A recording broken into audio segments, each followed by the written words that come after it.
Tout d'abord, 2 mots sur le diagnostic prénatal. J'ai commencé ma vie professionnelle avec un diagnostic prénatal qui n'existait pas. Dans les années 70, on était juste capable de voir s'il y avait une tête au bout du fœtus. C'était déjà utile, parce qu'il y en avait qui n'avaient pas de tête.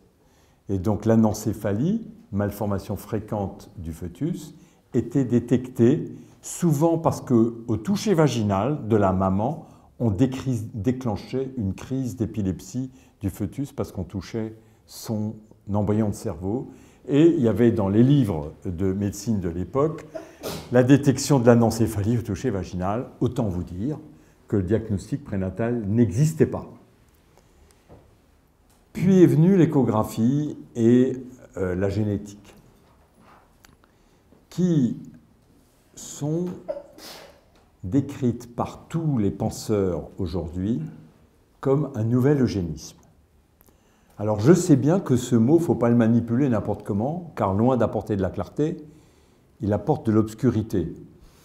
Pour monsieur et madame tout le monde, l'eugénisme, c'est ce qu'ont fait les nazis, qui était un programme médical coercitif, discriminatoire, obligatoire, sans fondement scientifique correct. Ce n'est pas en mettant les beaux soldats avec les belles Gretchen qu'on fait des soldats encore plus courageux. Ça me rappelle toujours Marilyn Monroe qui rencontre Einstein et « Maître, on aurait pu faire des enfants ensemble, ils auraient eu ma beauté et votre intelligence, mais, répond Einstein, ils auraient pu aussi avoir l'inverse. » Et donc la génétique est farceuse et les programmes nazis n'avaient aucun fondement génétique, ce qui n'est plus le cas aujourd'hui. Et enfin, le but c'était de faire le Reich de Milan. Aujourd'hui, le but c'est d'avoir des enfants en bonne santé. Donc on est sur des programmes qui amènent à trier les enfants à naître. Soyons clairs. On a mis dans la loi de la France l'eugénisme est interdit, il est puni de je ne sais pas combien, mais on le fait.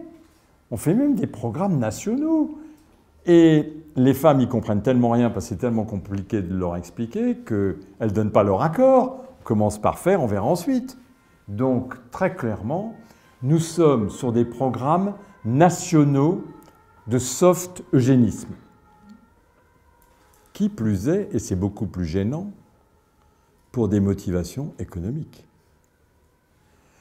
Quand Himmler visitait le camp d'Auschwitz et disait « Vous vous rendez compte, on dépense 300 000 Deutschmark par an pour soigner les handicapés alors que cet argent pourrait servir pour les familles saines et les enfants en bonne santé »,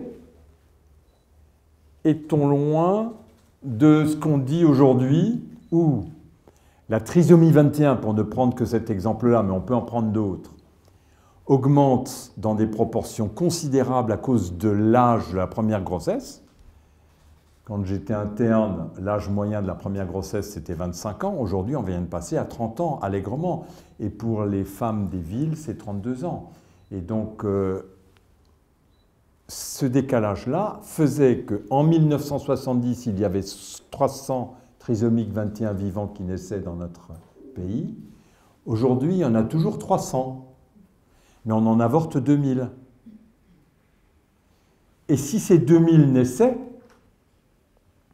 l'espérance de vie de la trisomie 21 grâce aux antibiotiques et à la chirurgie cardiaque est passée de 29 ans à 75 ans.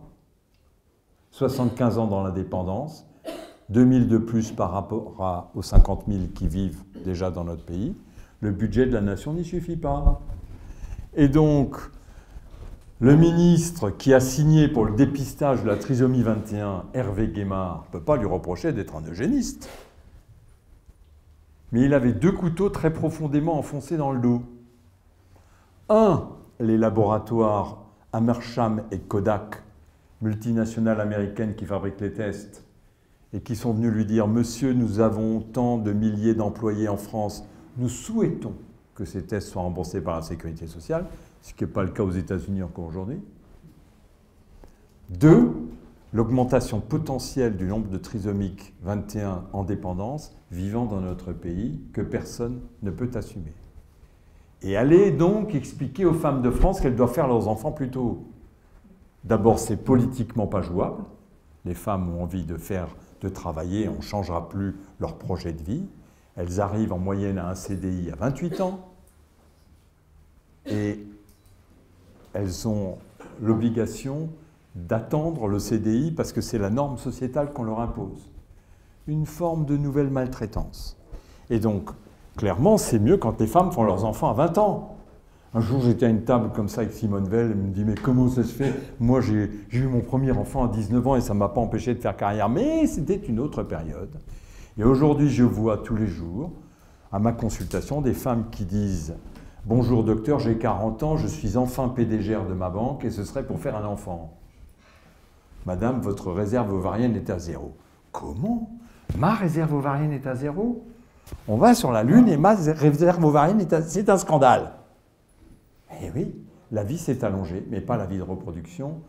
Et très clairement, les femmes de France ne le savent pas. Ce qui fait que nous voyons des jeunes couples de 38-40 ans qui nous disent « Et pour l'enfant, on va attendre, on ne se sent pas encore mûr. » Nous, ça nous fait frémir parce qu'à 38 ans, il y a déjà les 3/4 des femmes qui ne sont plus fécondes. Mais elles ne le savent pas. Elles vont attendre, elles ne se sentent pas encore mûres. Si bien que notre société est confrontée à un enjeu extrêmement grave, et qui est le vieillissement de l'âge à la première grossesse, qui a des proportions, il n'y a pas de grandeur biologique qui ait changé autant en 30 ans que celle-là. Nous sommes le pays d'Europe qui a le plus fort vieillissement de l'âge de la première grossesse, et ça continue. Ça continue parce que le projet de vie, les contraintes qui s'imposent aux femmes font qu'on fait des enfants de plus en plus tard. Le programme national de dépistage de la trisomie 21 n'était donc pas facultatif. Pour personne. Et je vais vous dire le fond de ma pensée sur cette question, parce que je vois des enfants trisomiques 21. C'est l'interruption médicale de grossesse la moins justifiée. Ils sont heureux, ces enfants. Ils sont affectueux, font le bonheur de leurs parents. J'ose le dire, là, parce que je ne suis pas devant une patiente. Parce que je ne le dis jamais devant une patiente. C'est une parole qui peut paraître obscène pour une patiente. De lui dire, mais vous savez, madame, c'est pas dramatique. Ben si, c'est dramatique. C'est dramatique parce qu'il y a tout un tas de choses qui viennent impacter la trisomie 21. Ce serait une grand-mère qui aurait fauté, c'est l'anathème. Et j'ai vu des femmes demander un avortement pour leur enfant trisomique 21 et en adopter un par la suite. Tellement c'est moins déshonorant d'en adopter un que d'en faire un. Et donc, il n'y a plus personne. Quand on demande aux femmes, souhaitez-vous un dépistage de la trisomie 21 ? 99% des femmes souhaitent un dépistage de la trisomie 21. Et quand on leur dit, votre fœtus a une trisomie 21, 96% des femmes demandent l'interruption médicale de la grossesse, quel que soit le stade de la grossesse, et quelles que soient les postures religieuses, etc. On résiste un peu, puis il y a la pression de l'environnement familial qui fait que les femmes craquent. Alors, est-ce que ce n'est pas un moyen de trier parmi les enfants à naître ceux qui vont vivre et ceux qui ne vont pas vivre? C'est un programme national, financé avec une certaine forme de gratuité par l'État, avec une forte incitation sur les médecins, si tu ne dis pas, si tu n'informes pas, et qu'il y a un trisomique 21 qui va naître, c'est de ta faute et tu payeras ou ton assurance va payer. Vous vous souvenez des arrêtés très très contestés sur ce sujet, en mettant les médecins comme responsables des malformations qu'ils n'avaient bien sûr pas créées. Donc on est dans un système très fortement incitatif à la détection des malformations. Et d'ailleurs, notre société est une société handiphobe. Promenez-vous avec un trisomique 21 au supermarché du coin et vous allez voir le regard des gens qui vous croisent. Mettez un enfant trisomique 21 à l'école et vous verrez si les chers parents des têtes blondes autres que votre enfant ne poussent pas à le faire sortir de l'école parce qu'il retarde les autres. Récemment, un ami américain qui mettait son enfant à l'école à Strasbourg me dit « Mais ils sont où vos handicapés ?» Parce que nous, aux États-Unis, on a plein de handicapés dans les classes et c'est très bien qu'un enfant apprenne à aider un autre à manger, à aider un autre à marcher, parce que quand on l'a fait à 3 ans, on le fera plus tard. Ben, chez nous, on les exclut du système. Et moi qui vais dans les écoles une fois par semaine, je peux vous dire que quand il y en a un qui boite parce qu'il a une malformation héréditaire de ses membres inférieurs, les autres, au lieu de lui porter son sac dans les escaliers, lui font plutôt des croche-pattes. On est une société handiphobe. Aucun journaliste ne s'amuse à passer des sièges roulants dans un documentaire. Les gens zappent. Le taux d'écoute n'est pas bon. Donc on a une société qui a une certaine détestation de l'anomalie et de l'enfant différent, qui se traduit par une demande des parents qui disent, quand ils viennent nous voir, ben, c'est déjà assez difficile la vie comme ça, il manque un doigt, on arrête la grossesse. Ça nous arrive 3 fois par an d'avoir une demande d'interruption médicale de grossesse sur un doigt qui manque. Bien entendu, on refuse. Et d'ailleurs, ce n'est pas si simple ce refus-là.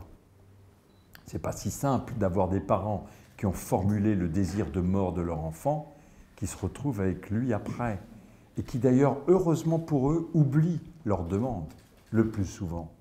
Donc, société handiphobe, programme d'eugénisme, et qu'est-ce que ça dit à nos enfants, tout ça? Moi, je suis bien content d'être né avant le diagnostic prénatal. Ma mère n'a jamais eu besoin de dire à un bon docteur ce qu'elle eût fait de moi si j'avais été taré. Oh, elle m'a peut-être retourné dans tous les coins à ma naissance pour voir si j'avais tous les trous qu'il fallait et tout. Ça, c'est sûr, comme toute maman. Mais elle n'a pas été obligée de formuler une pulsion de mort à l'égard de l'enfant qu'elle portait. Or, aujourd'hui, pas une femme, vous m'entendez, pas une femme dans notre pays ne se trouve pas contrainte, à peine le test de grossesse positif, de dire à un médecin qui l'interroge et qui est obligé de le faire pour des raisons médico-légales, ce qu'elle ferait si les tests de trisomie 21 étaient positifs. Je tiens pour assurer que nous allons largement alimenter les divans de nos psychanalystes à l'avenir sur cette question, et ça commence. Ça commence, les anomalies relationnelles et la manière dont le rapport entre les mères et les enfants peut être obéré par cette espèce de trac à la malformation qui a précédé la naissance, parce qu'il y a les malformations, mais il y a les doutes. Et le doute, ça tue. C'est comme un pistolet sur la tempe du bébé. Quand le docteur n'est pas tout à fait sûr et qu'il dit « revenez la semaine prochaine, on va revoir », on n'est plus enceinte, on attend, l'enfant, au lieu d'être un heureux événement, devient une menace pour sa mère. Et je tiens pour assurer qu'on va sûrement payer les pots cassés de cette affaire-là. Je ne dis pas qu'il ne faut pas faire du diagnostic prénatal. Je le fais depuis que je suis tout petit et je l'enseigne.